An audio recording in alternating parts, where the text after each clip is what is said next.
eu son Melina López e isto é Diálogos Bacán, unha iniciativa que promove a Fundación encargada de difundir o legado de José Vázquez Cereijo e que busca retomar a práctica da tertulia baixo un formato máis actualizado como este do videopodcast, ofrecéndolles cada 15 días unha nova entrega. A de hoxe é unha entrega moi especial porque imos falar arredor da figura de Maruja Mallo.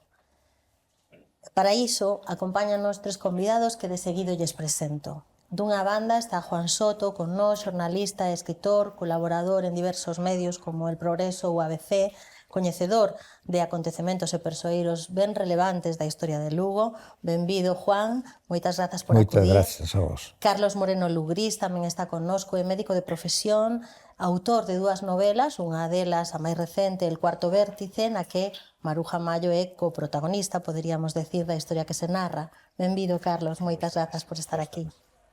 E tamén está connosco Carlos Nuevo Cal, que é historiador, escritor e cronista dende o ano 2005 oficial de Viveiro, lugar de nacemento de Maruja Mallo. Moitas grazas por estar aquí, benvido, Carlos. Como dicíamos, esta entrega de diálogos é unha entrega especial. Imos falar da figura de Maruja Mallo, alguén que está moi presente nestas instalacións da propia Fundación Bacán onde nos atopamos, na Rúa do Prado.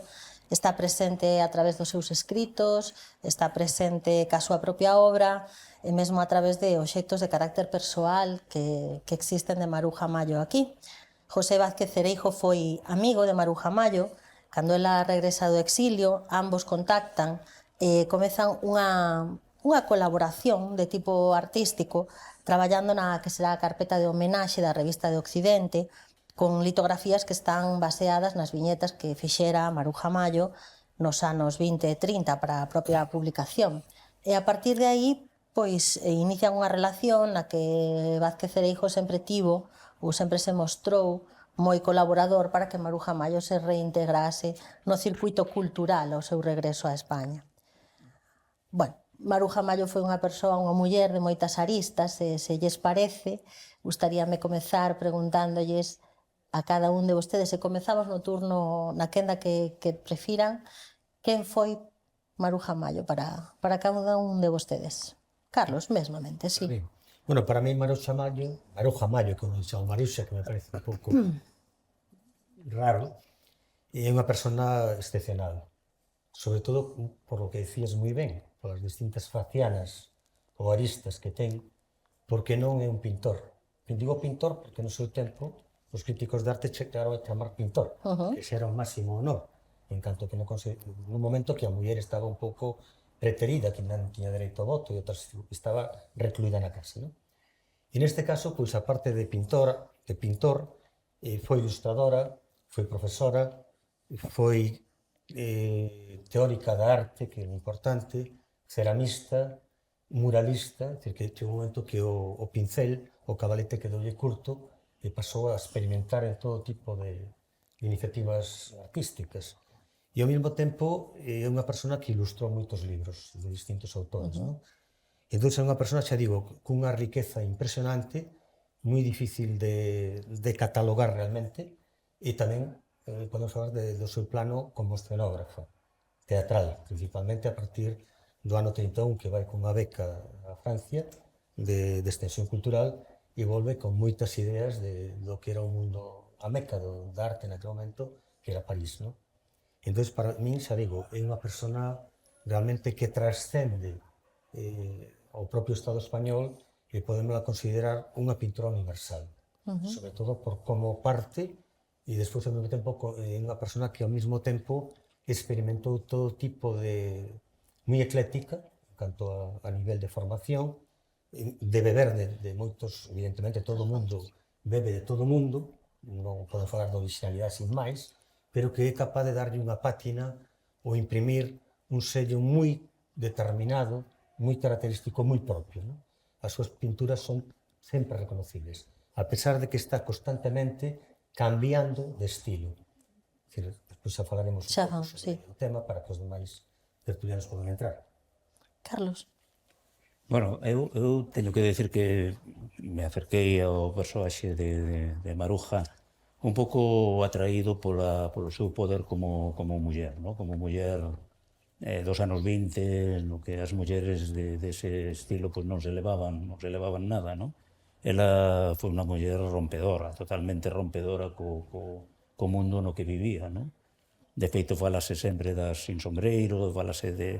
Pero ela era unha muller porque, aparte de ser rompedora, transgresora, probablemente políticamente, deso podemos falar despois, é un tema que me interesa que falemos, políticamente activa, pois foi unha artista con un talento tan especial que unha persona tan pouco, digamos, feminista como podía ser Ortega y Gasset, pois quedou alucinado coa súa pintura e co seu cambio, o cambio que ela introducía no mundo da pintura. Eu estou moi de acordo contigo, Carlos, con eso de que foi unha muller, o do que falábamos antes, que foi unha muller que todas as series que fixo foron absolutamente diferentes. Era unha muller aparte investigadora, non se ceñía a unha marca, a un diseño, que moitas veces os artistas atopan o seu diseño, o seu branding, e iso convírtese nunha máquina de facer cartos, non?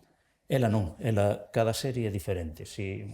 Aparte as dúas exposicións que agora que se montaron, que por fin se montaron, que esa era a hora, que se recoñecera o seu talento como artista, non só como muller, como personaxe de muller pois nova, pero sino como artista. E vese que cada vez que empezaba unha nova serie, aparte as series están moi definidas, ela traballaba, investigaba, era unha investigación tanto digamos, técnica como unha investigación filosófica. Detrás de Maruja Mayo hai moita filosofía, porque ela efectivamente era unha muller moi faladora, que tiña moitos amigos, e de todo recollía cousas, recollía ideas filosóficas, ideas técnicas, ideas simbólicas, realmente era unha muller espléndida nese aspecto. O personaxe a min, primeiro na miña novela o que lle quixen facer foi un homenaxe, sobre todo porque os galegos e os españoles en general non temos esa costumbre de facer moitos homenajes. E a diferencia dos ingleses e de todo isto, que a cultura non é que me guste moito, pero hai que recoñecer que eles recoñecen os seus, recoñecen os seus. Nos temos aquí unha pintora lucense, unha pintora nacida en Viveiro, que é nosa, probablemente ela non se sentía de ningún lado, pero é nosa, e que temos a obriga de recoñecela como o que foi, Eso foi, digamos, o que a mí máis me fixo adentrarme na súa figura. Na súa figura. Juan. Bueno, eu cando me invitaron aquí, sempre moi amable, moi generosa, invitoume a vir aquí, eu xa lle dixen, eu non son especialista en Maruxa Mayo, desde logo eu conozco moitas, bastantes das aventuras vitales estéticas de Maruja Mayo, pero non son especialista en Maruja Mayo. Para mí, Maruja Mayo é unha pintora enormísima, cuya obra, o valor da súa obra, está empequeñecida, na miña opinión, polo anecdótico. A xente con Maruxa Mayo pérdese nas anécdotas, pero no fondo Maruxa Mayo é unha gran desconocida inda hoxe, é unha muller por reivindicar. Hoxe, todavía, Maruxa Mayo é, por unha parte, parece que glorificada desde os últimos anos, pero ao mesmo tempo caricaturizada. Facemos unha caricatura de Maruxa Mayo e non caemos na calidade, para min, extraordinaria da súa pintura, que é unha pintura moi elaborada, feita con moita calma. Era unha persona obsesionada pola elección dos mellores materiais, os óleos,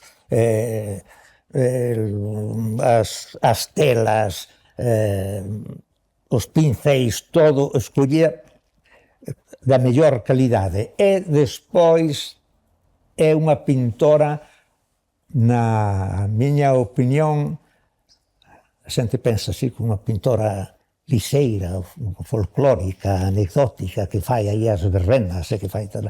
Bueno, sí, todo eso é certo, pero era unha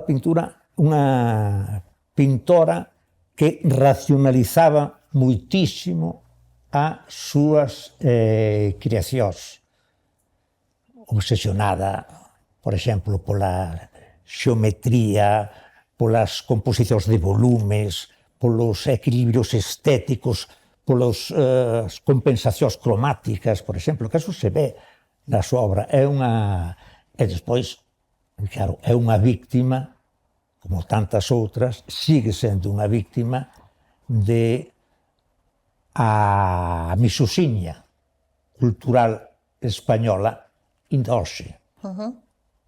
Inda hoxe, tanto ela como, claro, agora que a falar de Maruxa Maio, acórdome de moita xente, como a súa amiga Concha Méndez, xente como a súa amiga Margarita Manso, agora me acordo de Margarita Manso, que por certo mataron o marido de Maruxa, sí, de Margarita Manso, sí. Bueno, pois, eso é o que se me ocurre despois, non sei, a ver se despois de unhas cousas van surdindo outras. Recordo, eu creo que a primeira, moi mal olvidada en Galicia, eu creo que a primeira persona que en Galicia escribiu sobre Maruja Maio, bueno, claro, eso sabrás ti máis que eu. Eu creo que debeu ser un de Mondoñedo, ahora se me ocurre, José Ramón Santeiro, o amigo de Cunqueiro, que escribiu na revista Alfar, aquela revista que facían na Coruña, sí, que foi a raíz da exposición da revista do Occidente. E despois, o segundo debeu ser Fole. No ano 49, Fole publica un artigo moi pequeno en A Noite. O segundo foi en Baligay. O segundo Baligay, claro, sí. Sí, Baligay, sí. Que curiosamente conta unha cousa, fala precisamente que estando na Diputación Provincial de Lugo, por outra cuestión, o secretario da época, con Millán, que está no despacho, un recargado que con cuadros... Sí, con Millán, que tamén ten a súa historia. Sí, con García Tadel. Con García Tadel. Tamén ten a súa historia, sí. A muller con compañero de García Tadel. Tamén de Viveiro, por certo. E de Bravos. Bueno, pois decía que estando no despacho da Diputación que ven dos cuadros que non lle chamou ninguna atención, nada máis que un cuadro. Un cuadro que está perdido, curiosamente, que nunca se fala del en Lugo, que era unha nena comendo uvas, cunhas uvas na man.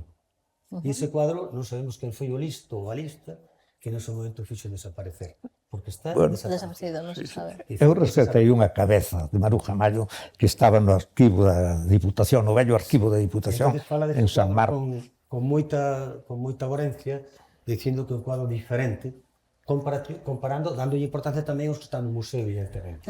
Pero os que están no museo non podemos esquecer que moitos son de primeira época, antes incluso de Bellas Artes, é dicir, da época de Nicolás Soria e Sandoval, Avilés, entón non é un mismo, non?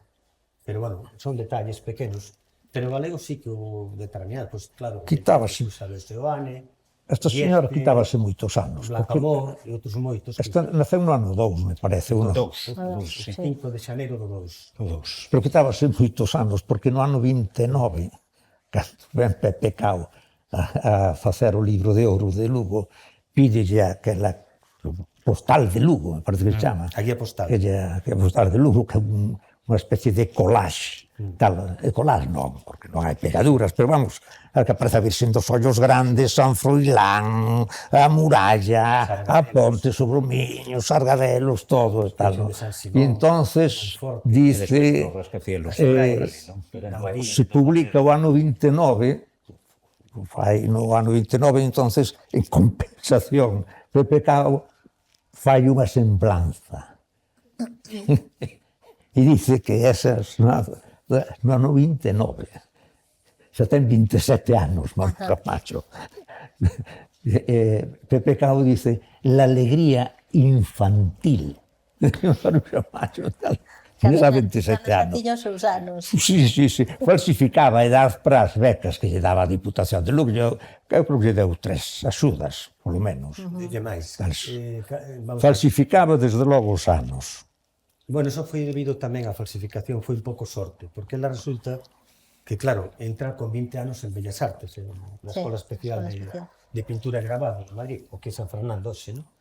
Entón, nese momento que pasou un ano, tiña que solicitar a matrícula, e unha irmá que solicitou no lugar dela confundeu a data de nacemento porque non a sabía.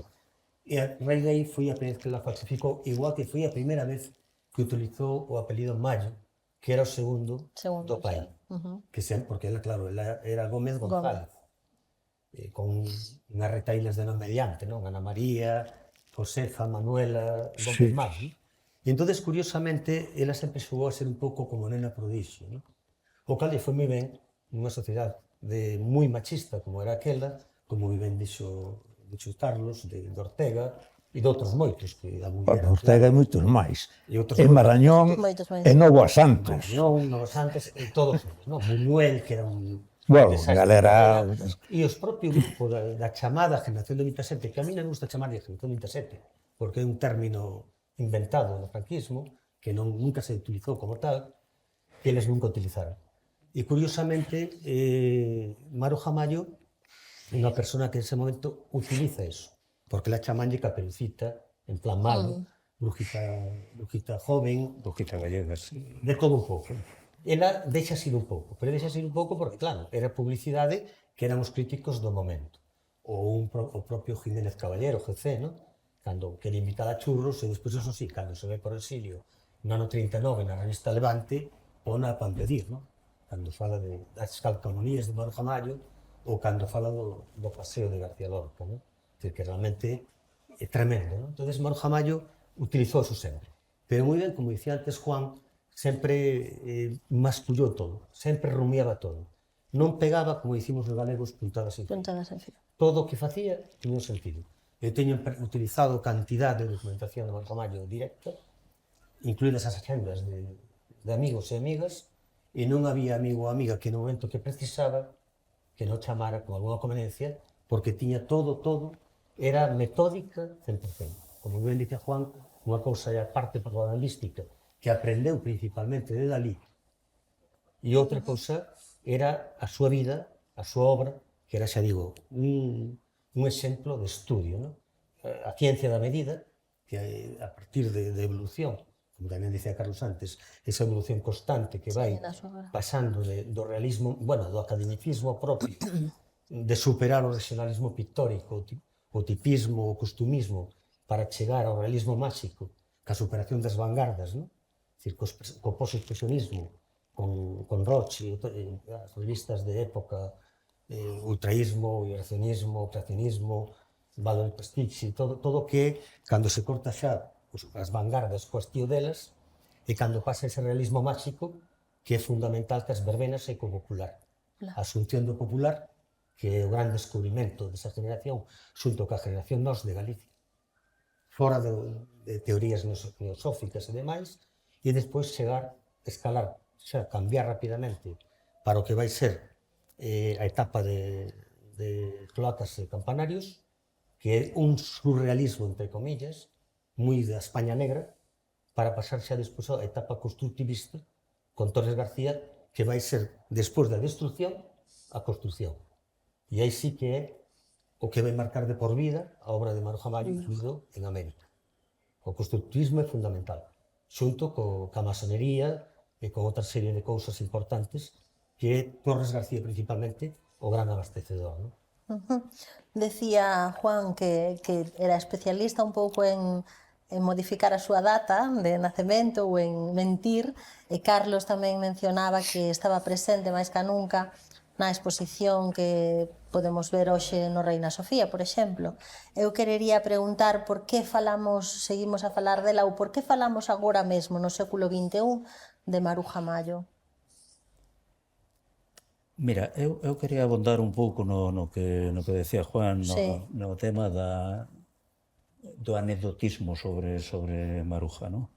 anecdotismo en parte por culpa dela, porque ela efectivamente creou Sí, unha imaxe tamén, bueno, tanto daliniana, ¿no? Dalí era un auténtico actor, ¿no? E ela tamén en determinados momentos da súa vida pois tamén fixo de actriz, ¿no? Necesitaba unha especie de propaganda, ¿no? De propaganda acerca dela, sobre todo ao final, ¿no?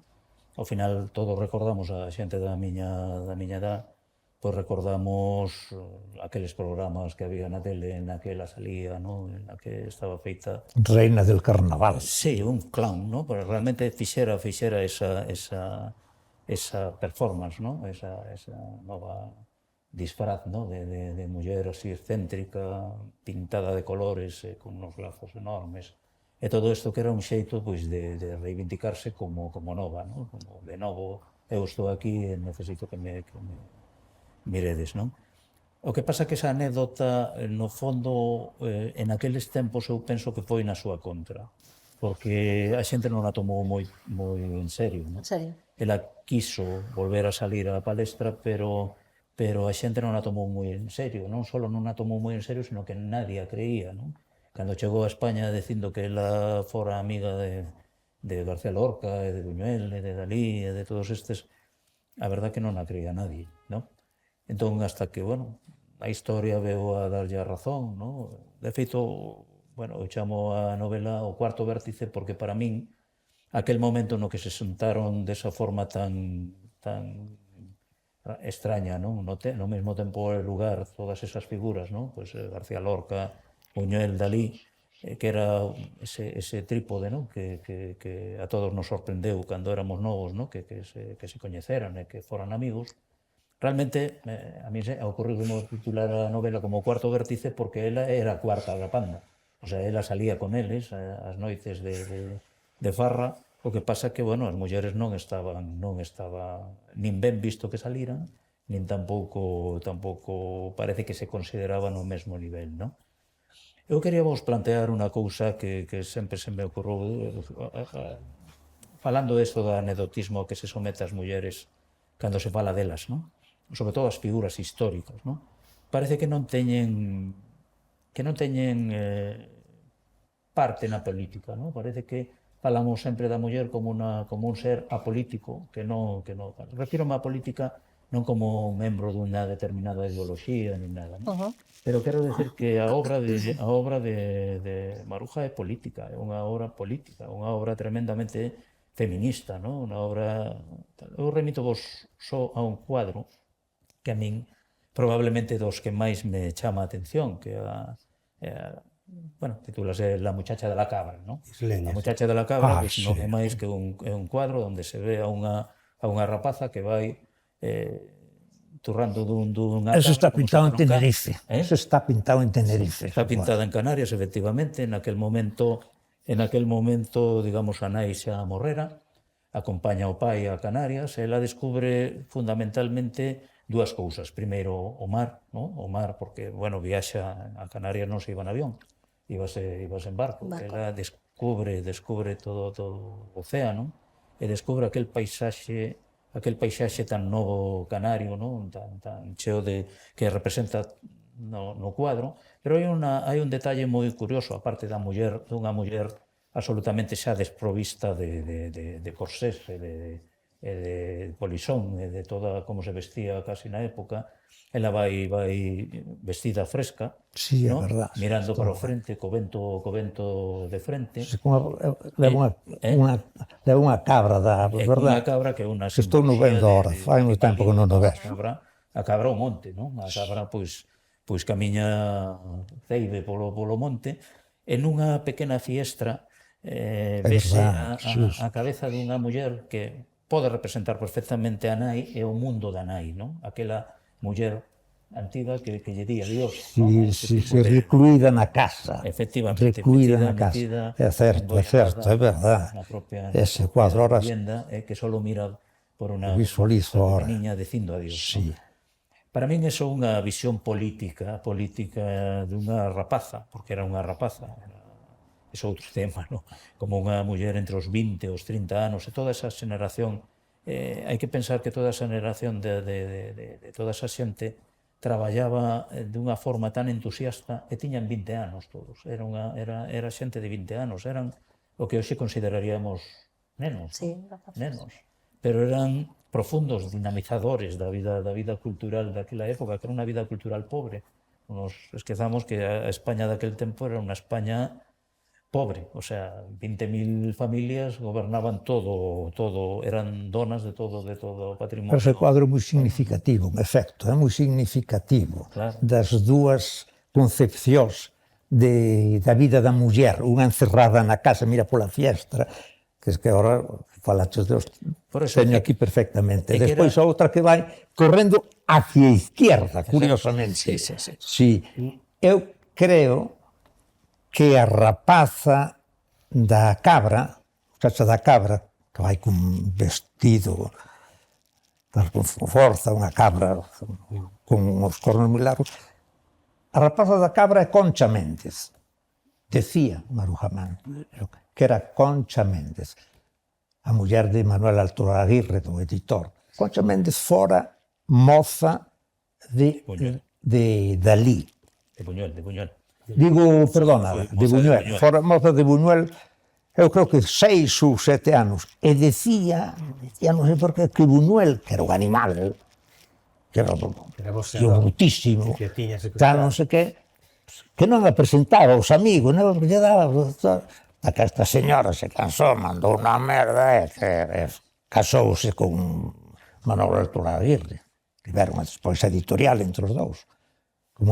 Pero eu creo que Concha Méndez é unha figura femenina decisiva como o é a Margarita Manso. Eu creo que as dúas mulleres decisivas son Margarita Manso. Margarita Manso estaba casada cun gran pintor, do que xa non se fala, por exemplo, isto é un increíble, con Alfonso Ponce de León. Alfonso Ponce de León. Eu creo que non... Morreu nunha checa de Fomento. Eu creo que mataron unha checa de Fomento, que era un gran pintor, Alfonso Ponce de León. Eran compañeros de... Esas cousas que tiñan os máis. Pero eu creo que Concha Méndez foi unha muller decisiva. O que pasa é que Concha Méndez para mí foi decisiva como modelo, porque ela era gruesa físicamente, pero realmente eu creo que das mulleres gruesas, neste caso do modelo, aparte de que fora gruesa Concha Méndez, eu creo que a influencia de Fernand Léger, o pintor francés, dos tubulares, porque as pinturas de Maruja Mallo de rapazas na playa desa mesma época, con Concha Méndez como modelo, da rapaza ca bicicleta, dunha maja que lle dedicou a Concha Méndez, que era un retrato de Concha Méndez, que a nai, por escándalo, fixo desaparecer. A rapaza da bicicleta, efectivamente. Desnuda, semiespida, cun mantón de Manila.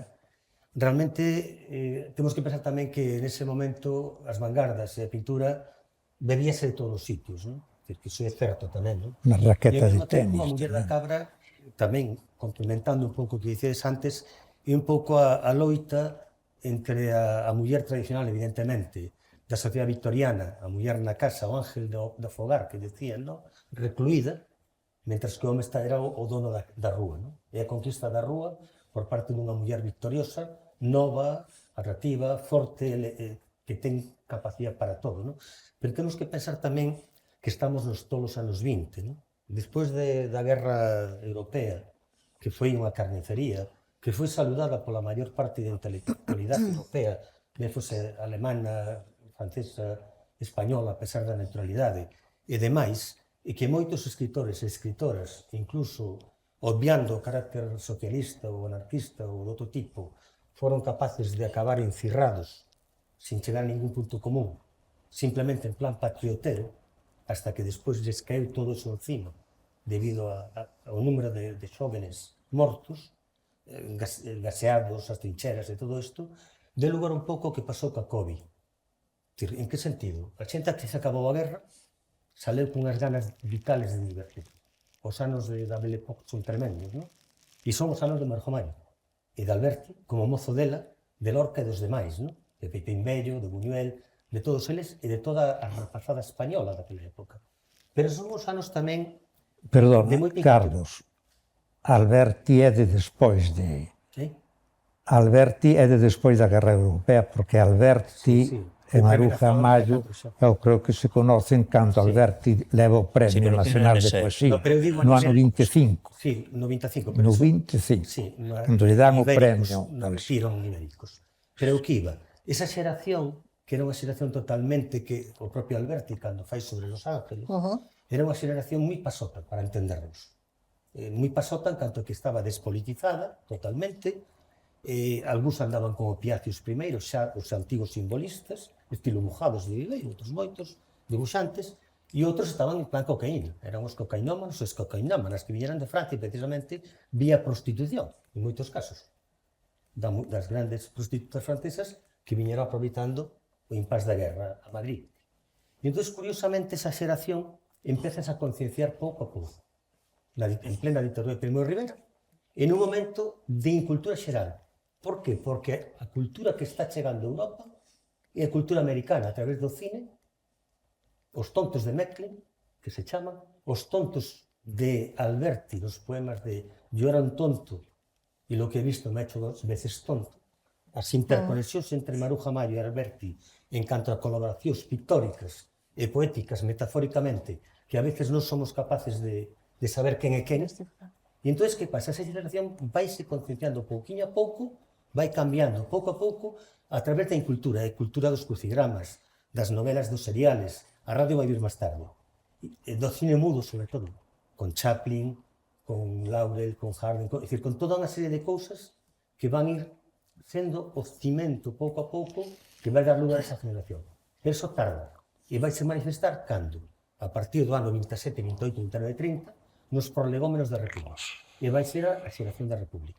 Pero eso nos estudia moitas veces é fundamental. Non foi un paso de repente. E Maruja Mayo, aparte dese, que nunca foi feminista, no sentido da palabra, desde o meu punto de vista. Eu creo que sí, eu creo que foi feminista. No sentido, a ver, non foi feminista no sentido da ideoloxía. Vamos a ver, claro, vamos a poñernos que ela non pertenecía a ningún ismo, non quiso nunca pertenecer a ningún ismo. Pero sí é verdad que as súas ideas eran políticas, porque moitas veces pensase que a muller ten que estar contenida, non? O sea, estaba outro día un reportaxe na tele sobre, non sei, sobre unha serie nova que vai haber agora sobre a raíña, a última das raíñas que hubo en España, non? E falaban dela como unha muller contenida. É que pareceme un horror de... De quen decía? De Maruja Mayo? No, de Victoria Eugenia, que vai haber agora unha serie, non? E falaban dela como unha muller contenida, como se iso fora bon, non? Probablemente Maruja non era contenida, moitas veces eu digo que non ten ideas políticas, que ela non tal, e, sin embargo, se asume que tanto Buñuel como Lorca, como... Sí, as tiña. Pois sí que as tiña. Sí que as tiña. Pero creo que Maruxa Mayo tiña moitas. Ten ideas políticas. Eu creo que Maruxa Mayo tiña, estaba moi ideologizada, Sí. Eu creo que tiña. Ademais, manifiesta claramente. Ela dice que os tres dioses son Marx, Einstein e Freud. Es máis, dice el Partido Comunista, o Partido Comunista en España créase no ano 20, me parece, non? 1920. Bueno, e ela dice que ela non é do Partido Comunista porque é marxista. Eu creo que exageraba un pouco, porque, por exemplo, a súa pasión por ela, aunque ela tiña moita pasión polas matemáticas, a xeometría, yo apasionaba todas esas cousas, pero, por exemplo, eu creo que Einstein non lera na vida. Pero ela decía eso, los tres dioses, tamén para reafirmar su anticlericalismo e su ateísmo. Tal, los tres dioses, Freud, Einstein, e nomás. Einstein non lo... Einstein non o sei, pero de ler seguro que leo. Tal é como era ele. A quen? Einstein. Máis que nada porque, aparte, ela... Teño as miñas dúbidas. Con os irmáns, con José, que é o primeiro que... Porque o irmão maior, José, é o que introduce na residencia de estudios, porque ela non estuvo no seu interno. E despois, justo, tamén por outro lado, non? E os irmáns, claro, era unha casa con moita cultura, moi dispar, moi diversa, pero toda moi complementaria, non? Justo, é verdad, aquel irmán. Justo que nace en Viveiro, é o irmão que nace en Viveiro, xunto con ela, en outra casa distinta, eso sí. Ela nace na rúa de Porlier, na rúa do Sol. Era un pouco menor, justo, me parece, verdad? Un ano escasamente. E entón, que pasa? perdín o fío do que estabas dicindo, do politización. Da politización. É lo que ten un proceso de Pues falta. concienciación lento. Porque Maruja non olvidemos que en Avilés é Marujita. É unha nena bien, burguesa, propia de unha familia burguesa, cando empeza en Avilés, é unha rapaza, e teño unha foto sacada neste libro precisamente, vestida aquí de blanco, que non se diferencia para nada do que despois critica do sinsombrerismo, non? O sinsombrerismo que era que a muller, evidentemente, iba á misa, comía co sombreiro posto e cos guantes sempre, non? Non se sacaba ni para nada. Entón, claro, chega un momento que precisamente con Concha Méndez, antes da anécdota final que se conta, pois un día sacan un sombreiro por igualarse un pouco as mulleres proletarias de Madrid que traballaban na costura, que traballaban nas fábricas, non?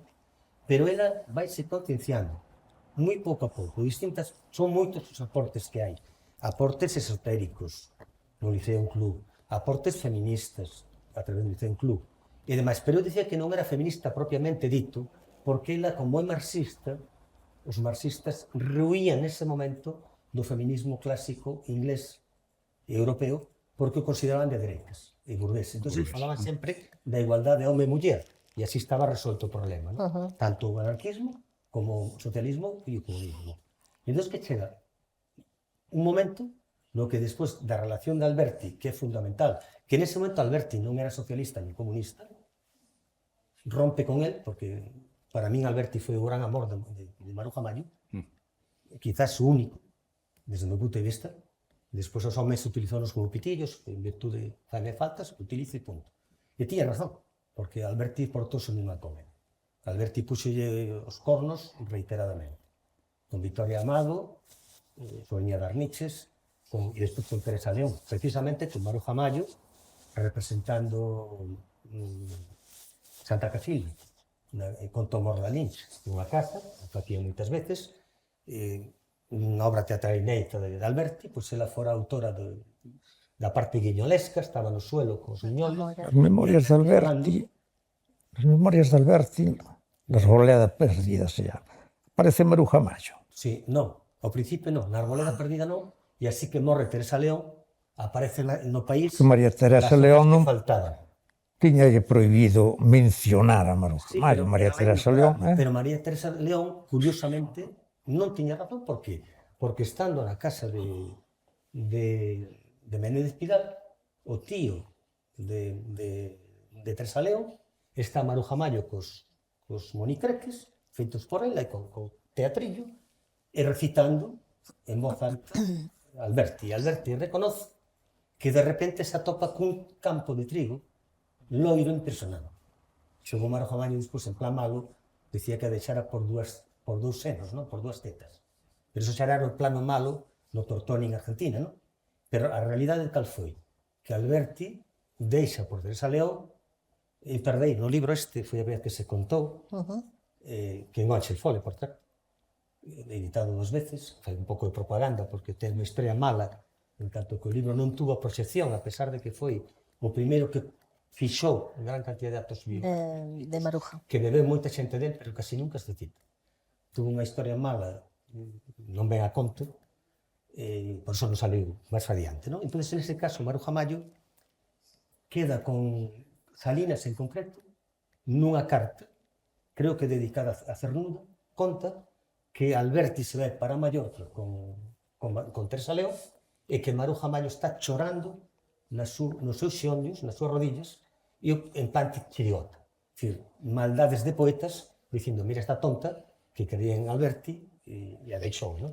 E a partir de aí, no ano 31, é cando se vai para Francia, e cando hai unha Maruja Mayo xa totalmente diferente, que despois vai a ter, evidentemente, outras relacións con Miguel Hernández e con outra xente distinta, hasta que chega un momento que antes da guerra teña relación con Alberto Fernández Mezquita, que aí sí se politiza.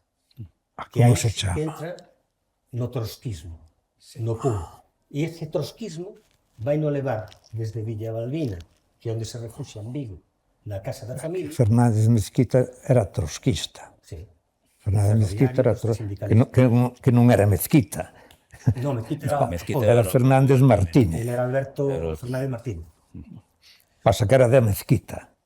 Así, na Mezquita de Ourense. Intentara pasar a fronteira de Portugal, este Fernández Mezquita, que era un pintor. Despois, nos últimos anos da súa vida, renegaba un pouco de Maruja Mallo. Este intentara pasar a fronteira e o colleran, deranlle a volta, non me acordo como era, e despois intenta Maruja Mallo pasar a fronteira. Eu creo que Concha Méndez inventa unha carta, pide...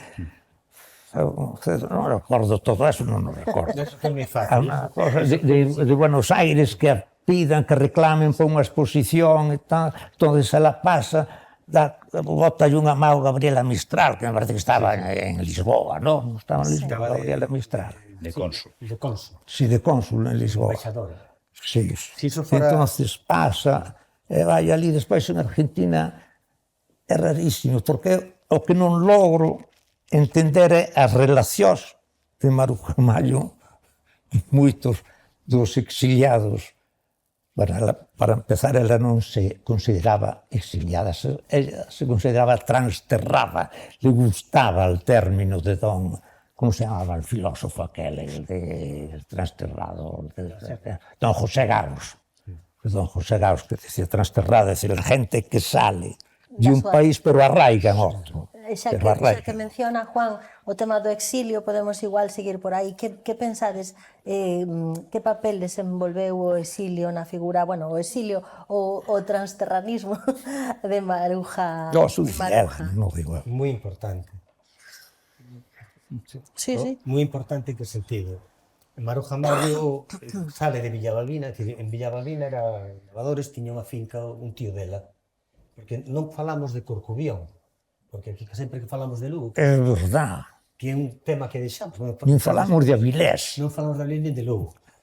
Lugo, estamos en Lugo, claro. Estamos en Lugo, sí. Avilés é fundamental. Sempre se falaba, claro, as becas eran todas de Lugo, e chega un momento que nos anos 60, 70 principalmente, con Juan, Táboa Redonda, Folo e demais, né? E posteriormente con Mocelo, pois sempre dicían, que olvidadiza, que mala fe ten Maruja Mallo que nunca fala de Lugo. Porque despois das becas que lle pagou a Diputación, sempre sale falando que é de Noroeste, que é Celta, pero nunca fala de Lugo. Había moita xente. É unha desagradecida absoluta, non? E ao mesmo tempo, cando, como moito, dice que é Celta, que é do Noroeste, e que sacou, e fala do Pindo, das montes do Pindo, das carqueixas do Pindo. Cal era a realidade? Neste libro tamén foi ben que se contou. Cando saleu con 2 anos e medio de Viveiro, foi para Tui, estuvo uns meses ali, nace Cristina en Tui, e para desfogar a nai da cantidad de fillas e fillas que tiña, que estaba a ter xa, unhos tíos, o irmão Ramiro, que era irmão da nai, que era, facía as veces de vista de aduanas casi, e patrón de pesca, armador, con moitos negocios en Corcubión, que non tiñan fillos, levaron a Maruja Mallo a Corcubión, estuvo entre Corcubión e Coruña. E aí está nos 13 anos. Eles querían achar por fillar, pero os pais naturais non quixeron. E con 13 anos foron a buscar a Corcubión, e por eso Maruja sempre fala do Pindo, porque as visións que recordaron... Oi, Carlos, e como vai ela a Avilés? Vai desde Corcubión? Non, ven a buscar o pai, ven justo para ir a buscala, e ali en Avilés fai a primeira comunión. E xa empeza aí... E a primeira exposición, me parece que con Cristino, non? Ai, non? Ainda era moi novo. Tiña 12, 13 anos. 12 anos, sí. E entón, que pasa? Despois, como lle gustaba moito pintar, que xa copiaba moitos dibuxos das revistas ilustradas, da Esfera, de Crónica, Mundográfico e demais, xunto co seu irmão, o pai pagalles un pintor particular que debeu ser o Nicolás Soria ou Andrés Sandoval, que eran os que daban clases particulares nese momento en Avilés, para que aprendan. E van a Bellas Artes a Xixón e despois veio para Madrid. Ese foi o motivo polo que fala sempre do Pindo, que a xente non entendía, porque claro, non había, hasta que expliquei no libro, non había esa noción... Porque realmente criouse en Corcubión, sí. E a crianza ali. E aí tamén ven a base das feiras, do popular, porque lá desde a galería había o mercado que estaba baixo da Rúa Castelao actual, que estaban cos tapicheos, o Círculo do Ano, que eso foi xa collidos de nena. E é unha cosa moi curiosa, porque eran todas as casas que viveu en Corcubión, en Viveiro, Corcubión, Avilés, Madrid, casi todas tiñan galería, aparte de ser moi amplias. E desde a galería sempre foi o análisis do mundo. Unha fiestra para o mundo. Entón, seguimos porque non quero protagonizar todo. Donde Falabas está do Maruja exilio. Mayo? Eu non sei se o exilio foi a mellor época de Maruja, non? Non estou moi certo que fora, desde logo, a primeira parte do exilio probablemente sí, porque foi cando se desenrolou de forma máis internacional, digamos, ¿no? Cando tuvo varias exposicións fora, en Nova York, en París, e eso, tuvo varias exposicións fortes. Pero realmente a época máis vibrante probablemente foi en esta que falamos, bueno, por suposto, na época das verbenas, da súa relación con Alberti e todo eso, todo ese núcleo. Pero eu penso que unha época moi importante do desarrollo pictórico de Maruja foi precisamente en esa crise que tuvo con Alberti, ¿no? O sea, Alberti e Maruja sí que interrelacionan moito de xeito filosófico, ¿no? Esa crise, bueno, nas parellas non nos podemos meter, ¿no? Nos botamos a culpa a Alberti porque, bueno, porque iso é a anécdota, pero realmente que pasou entre eles exactamente. Para min eran dous trenes en marcha, dous trenes, ele e ela. Ela non estaba por ser a emperatriz do Japón, a dous pasiños por detrás de Alberti, ¿no? E Alberti probablemente eso tampouco aturaba. O sea, Alberti tuvo unha gran muller con él despois, que foi María Teresa León, que foi outro personaxe a resaltar. O que pasa que María Teresa soubo estar por detrás del, ¿no? Ainda que era a que ganaba a que traía os garbanzos para casa, ¿no? Pero soubo estar por detrás del e él, pues por eso tal. Toda esa é unha xeneración de mulleres. Teresa tamén a deixou. Cando ela, pois, bueno, pois, o Alzheimer e tal, tamén a deixou por outra. O sea, quero decir que Alberti non era precisamente Non era San Rafael, Era moi celoso, o Arcángel. con Lorca, porque Alberti non podes esquecer que empezou de pintor, ao mesmo tempo que poeta, non? Entón era celosísimo. É que sempre, claro, nas historias de literatura, en todos os sitios sempre se fala dos artistas e dos poetas como todo maravilloso, en todos os sitios amigos. E non é certo. Hai moita competencia. Hai unha xeneración de mulleres aí a que España non lles fixo justicia, No. Non lles fixo justicia todavía, moito feminismo e tal, pero non lles fixo justicia. Por exemplo, Ernestina de Champurcín, que é fundamental. Pero bueno, de homes, porque canta xente ca guerra, cas mortes da guerra, canta xente que... Pero o que pasa nas guerras? Quedaron preteridos e para sempre, unha playa de... La propia Margarita Manso. Bueno, pero eles empezan a salir con outra xente, ¿no? Concha Méndez, es que está todo por reivindicar. Que se chamou a Escuela da Atocha, ¿no? Que é cando eles cambian políticamente a súa imaxe da vida, a imaxe de España, ¿no? Eles salen dos cafés do centro de Madrid, das verbenas e da vida cultural así da capital, empezan a salir de excursión polos arredores de Madrid, ¿no? Polo sur de Madrid. Empezan a facer unhas excursións, entón, de repente, atópanse ca realidade do país, ¿no? A realidade do país era un país árido, con moita miseria, con moita falta de cultura e de todo. Eles empezan a trocar os seus pensamentos e tamén ao mesmo tempo o arte, ¿no? Alberti cambia a súa poesía medio ñoña de marinero de tierra por Calicanto e por Sobre os Ángeles, que probablemente é a época de Alberti máis intimista, ¿no? Antes de politizarse, de facer unha poesía máis política e tal. E ela cambia absolutamente do color enorme das verbenas a as cloacas e espantapájaros. Cloacas e campanarios. Cloacas e campanarios. Esa pintura gris que despois adoraron os surrealistas en Bretón, o grupo de Bretón, porque foi con eles cos que marchou a París ela e que se relacionou cos surrealistas. A ela sempre se lle considerou unha artista surrealista, pero ela non se sentía surrealista. Probablemente ela estaba máis ligada coa pintura de Solana, por exemplo, co expresionismo de Solana, que buscaba reflexar a miseria daqueles tempos dos anos 30, dos tempos que levaron ao cambio político, efectivamente, que co surrealista, ¿no? Que é unha pintura, bueno, eu que sei, que sale do interior. Sí, pero ela aproveitou eso. Aproveitou eso, porque despois tamén se declara surrealista fora, y dice que los surrealistas rompimos todas las fronteras de las Españas, ¿no? Xa. Pero porque aproveitando o tirón de Aproveitando a Francia. movida, pero realmente nin a pintura é surrealista, nin ela sentiuse nunca surrealista, non?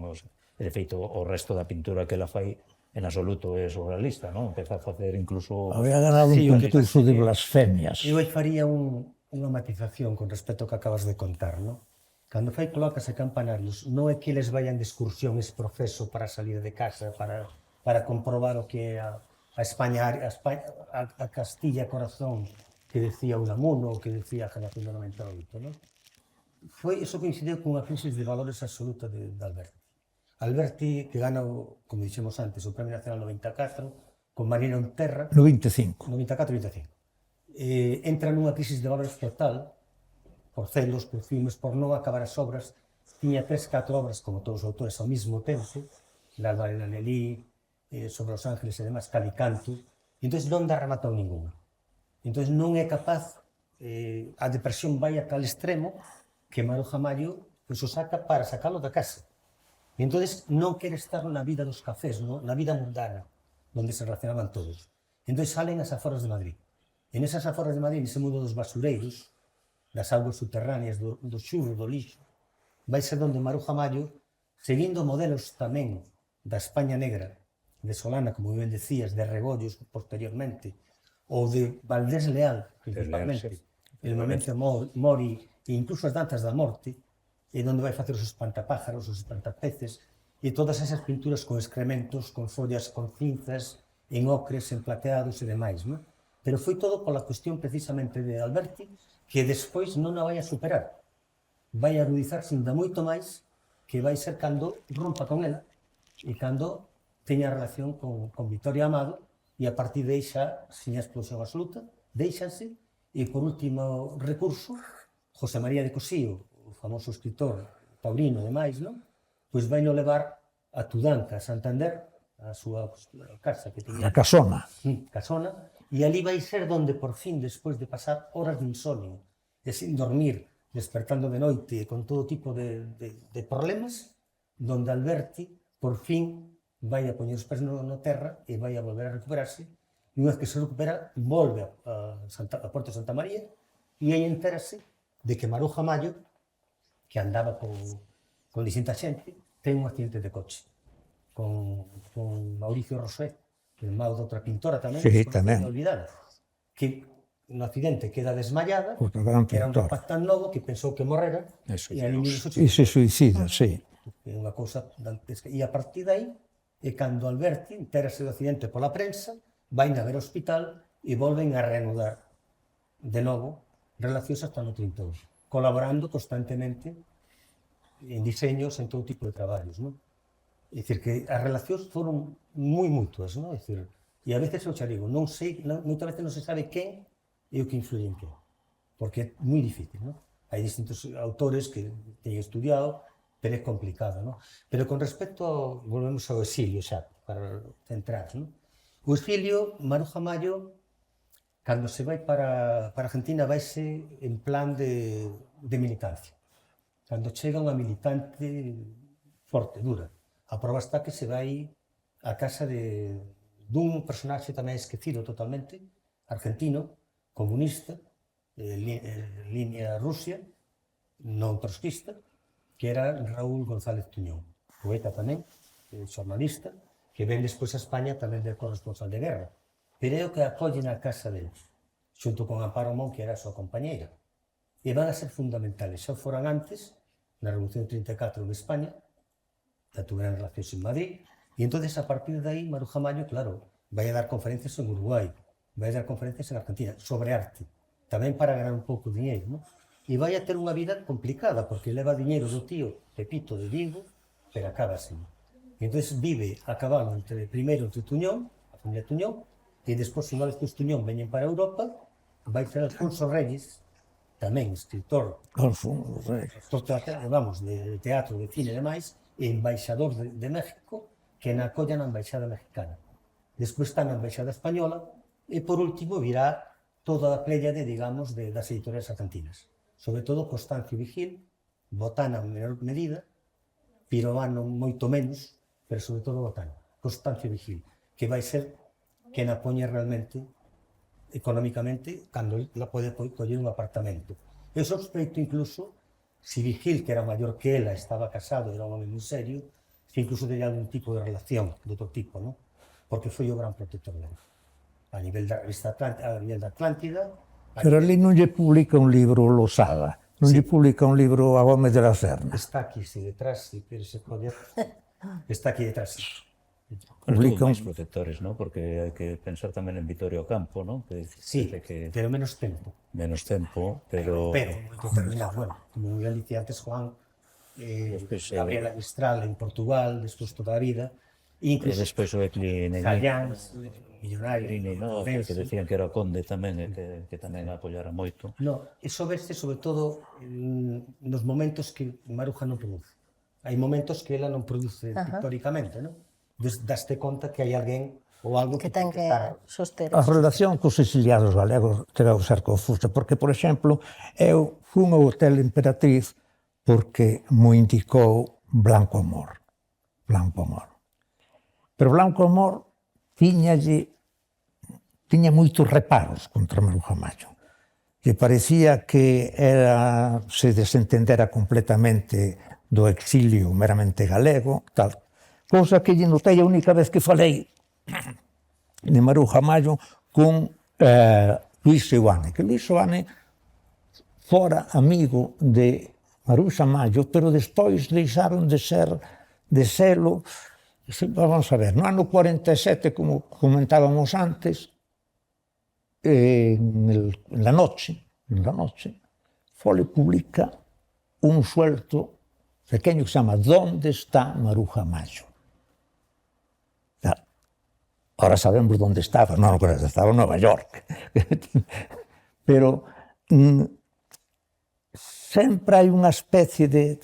Os galeguistas teñen moito reparo contra Maruxa Mallo, moito, pero moitísimo reparo. Por eso, eu, como decías probablemente ti, foi tamén porque ela andábase ganando a vida, non? Claro, tiñase que ganar a vida. e era unha persona difícil, era unha persona difícil. Era o momento en que o peronismo Era unha persona... cambiaban as oligarquías. No, o peronismo partiu unha pola mitad. Claro, pero O peronismo partiu unha pola mitad. O peronismo é o que a implica, porque o peronismo... Ela ten que empezar a traballar para a xente, pois, bueno, eso non lle perdoaron, non? Eso non... O peronismo é polo que ven a España, As novas oligarquías O peronismo empuxa a vir a España, ven primeiro a Valencia, non me acordo en que ano, no ano 60 ou 59, non recordo. Que en Valencia, e despois vai a Madrid, se hospeda no Hotel Rich, e sufre, claro, a mesma decepción que todos os exiliados que chegaron. Eu notei moitísimo con Val, con Jesús Val e con Rosita, súa muller. Tal, creen que España les levaron o exilio ao transtierro, no caso de Maruxa Mallo, levaron a España na cabeza, a España da súa época. E a España da súa época non existía, non nos conocía nadie. Bueno, porque eso é o doble desarraigo, non? O doble desarraigo que sofren todos os exiliados e os emigrantes. Aquela casa Cando chegas a un sitio non eres nada. en el Paseo de La Habana, donde vivían Val en un piso, y que hablábamos antes, Ernestina de Champurcín en el otro piso, era una casa que vivían en los años 1970, vivían como creyendo que España estaba en el año 32. Se asombraban de que no lo conocieran. Val, se asombraba de que no supieran la gente de que Rosita era discípula de Falla. E Maruxa Mallo pasouse un pouco cando veu aquí. Primeiro se hospedou no Palas, a primeira vez foi no Palas. Despois, naquele torreiro, pero ti crees que el hotel, non chamaba hotel así, de la Plaza de Santana, hombre, l'Emperatriz, l'Hotel Emperatriz. ¿Tú crees que ese hotel lle pegaba a Maruxa Mallo, que era un hotel cheo de toreros? Se asustaban todos os toreros de Madrid. As liortas que tuvo Maruxa Mallo en Argentina, unha vez que chega, o propio exilio galego intentou non utilizar, porque o propio Seoane quizás foi indutor aquela presentar na vanguardia os 4 artigos Sí. en España. Ai, verdad, Coincide todo eses ca 4 propia obra del artículos tamén. falando da guerra en Publica Galicia. despois. Entón, que pasa? Claro, como é a galega de Viveiro, pois a levan por aí. É verdad, Pero hai un aqueles problema, artigos. que Argentina está tamén, Sí, sí, hai dos sí, sectores. sí, sí, Os centros aqueles galegos artigos. inicialmente son galegos e son antifranquistas. Pero chega un momento que a medida que vai evolucionando a cousa, o antifranquismo vai medrando e os galeguistas van perdendo estatus dentro das propias directivas. E entón, Manuja Mayo, que lle pasa? Inicialmente, que moi ben dicía Carlos, sen que dictarse o garbanzo. Claro. Iso é fundamental. E entón, será chega un momento que se vai achegando ás élites, porque as élites sempre son os que poden comprar arte, os que teñen a parte económica potencial de comprar, está claro. E entón, o galeguismo non a levou como eles quixeron. Blancamor, a verdade é que tuvo moita relación xa antes de ir a Argentina, en Madrid, nos cafés de Madrid, ca revista Sí. PAN, Sí, amistad con Lorca e tal. andantes e navegantes, ¿no? Es decir, poetas andantes e navegantes en Madrid, nos cafés e demais, pois tiña unha relación tremenda con Arturo Souto, con Colgado, con Lorenzo Varela, con todos eles que estaban despois no exilio argentino. Pero que lle pasa a Maruja Mayo? Que Maruja Mayo cree totalmente nun cambio mundial, como universalista que era, que non creía en fronteiras de ningún tipo, neste sentido, era un populismo distinto ao galeguista, pois creo que o mundo iba a cambiar totalmente ca derrota do fascismo. O fascismo iba a cambiar totalmente o mundo, iba a se convertir nun mundo máis humano, máis solidario, máis cercano e máis igualitario. E entón eso non se vai a dar. A política de bloques, ao punto acaba a guerra, da Guerra Fría, entre Rusia e Estados Unidos, vai a acabar con ese sueño, ¿no? Entón, ela nese momento despolitízase. Dice, non, voume dedicar ao que me teño que dedicar, a miña vida, que xa estou a salto de mata, e entón aí ven a separación e a ruptura co exilio. Creo que é o momento clave. Despois disso, cando volvo a España, vou dicir unha cosa que non se dixo, ni siquiera neste libro, porque este libro morre no 86. Estou estando falando sería a segunda parte. Quen dices que morre no 36? O libro. Ah. Non había máis metraxe, porque tiñen que ser 200 folios. Xa. Hai unha trampa cos apéndices, pero nada máis. Pois, curiosamente, cando volvo a España, no 56, un personaxe tan controvertido, falangista, jefe de falange en Viveiro, gran amigo meu, a pesar das discrepancias ideolóxicas, nunca discutimos por política, como foi Francisco Leaniso, a Paco Leal, o marido de Julia Minguillón, foi en Viveiro, estando no Faro de Vigo, o primeiro que se puxo en contacto con ela no ano 55-56. Nun momento no que Maruja Mayo xa empezaba a periclitar, que estaba ainda en éxito, con todo o que eran as naturalezas vivas. Sí, pero xa estaba Perón, Sí, pero xa empezaba o peronismo, empezaba a periclitar, porque Maruja Mayo, entre as cosas que facía era vendernos hotéis. Cando iba de vacacións ao Pacífico, cando iba a Chile, cando iba a Uruguai e demais, sempre levaba cuadros e nos halls dos hotéis, pois vendía cuadros, vendía incluso todo tipo de alfallas e xoias feitas por elas de cunchas e demais para a burguesía da época, con ese abrigo que levaba de piel de lince, ¿no? No que se metía sempre tal, é un inverno, non, evidentemente, pero quero dicir que era podía pasar como unha porteña realmente, ¿no? En canto que se meteu totalmente na llese do momento, ¿no? E entón Maruja Mayo, Leal Insua, quere contactar con ela. E quere contactar con ela e contacta a través de Isaac Correa Calderón, que tiña un vínculo moi grande con ela. E Cartés. E curiosamente, Leal vai ser o promotor da chegada de Maruja Mayo a España.